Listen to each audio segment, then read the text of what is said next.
Let's solve for the given variable in each literal equation. First, just because there's multiple variables, I'm going to put a red box around the ones that we're looking for. So in this first one, we're looking for b. In this second one, we're looking to isolate t.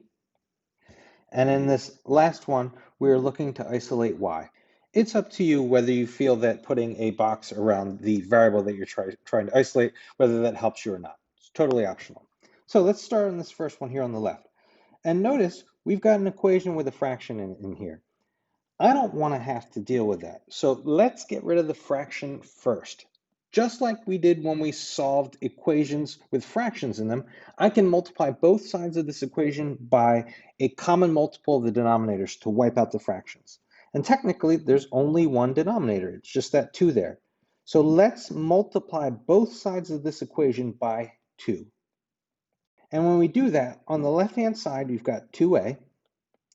And then over here on the right-hand side, the 2 divided by 2 is 1. So we have 1 times b times h, which is just bh. Again, we're looking to isolate b, so you have to be able to identify what's happening to b. b is being multiplied by h. The way you undo multiplying by h is to divide by h. So we divide both sides by h, and that's as simple as the left-hand side gets, 2a over h. We can't simplify that anymore. And of course, when we divide by h on the right, we get just b. This equation right here is equivalent to this one, except this one has b isolated and this one has a isolated. And in case you're curious, this is the area formula for a triangle, where a is the area of the triangle, the b is the base length, and the h is the height length. So originally the area was isolated. Now we have it so that the base length is isolated. Let's try this next one. Here we want to solve for t. Now this is a physics formula, so we're not going to dwell on the meaning of it. We just need to be able to rewrite it so that t is by itself. Notice here in this one that we're using some subscript notation. So v sub f, it's in the subscript position, v sub f, and we've got v sub I. These types of things show up in lots and lots of formulas. And the way that subscript notation is often used in formulas is to let people know that these two variable quantities are related. So while they're not the same thing, if they were the same, then you would just write v and v. But they're both velocities. In this case, this is called the initial velocity. That's why it has sub I here. And this is the final velocity, so it has a sub f here. So it's letting you know that these two things are related. However, they're not the same. So when we go to isolate t, we treat these like they're two totally different variables, which technically they are. They're just related in the physical application. So let's undo what's happening to t. Again, first you got to be able to say what is happening to t. T is being multiplied by a, and then you're adding v sub I. So we first need to undo the adding v sub I, and we can do that by subtracting v sub I from both sides. So we subtract v sub I from both sides, and on the left, it's just v sub f minus v sub I. We can't combine them. They're treated as two totally different variables. On the right, we're left with at. Again, we're trying to isolate t. So if you notice, t is being multiplied by a. The way you undo that is division by a.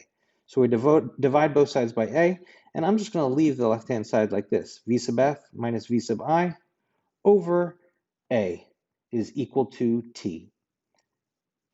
This equation is equivalent to the original equation.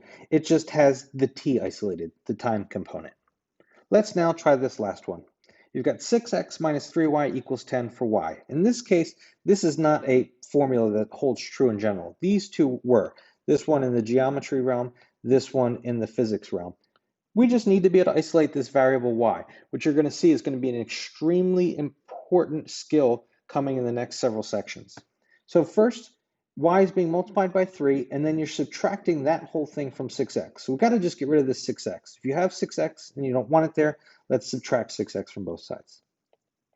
6x minus 6x is 0, then 0 minus 3y is negative 3y, not 3y. And then over here, remember these are not like terms, 10 minus 6x, we're simply going to have to write just 10 minus 6x. And now, y is being multiplied by negative 3. To undo that, you would divide both sides by negative 3. And technically, I could leave it like this, just like I did over here. However, using the distributive property here is going to be essential for what we're going to do in the very near future. So let's divide the negative 3 into each. So 10 divided by negative 3 is just negative 10/3. It doesn't go in evenly. And then negative 3 divided into the minus 6x is plus 2x. This equation is equivalent to the original equation. It just has y isolated now. You're going to see this is a linear equation in 2 dimensions, and this is the same thing, but it's written in a form that's really valuable to us. That's coming in the near future. So one of the main skills in this literal equation section is to be able to isolate a variable in a literal equation.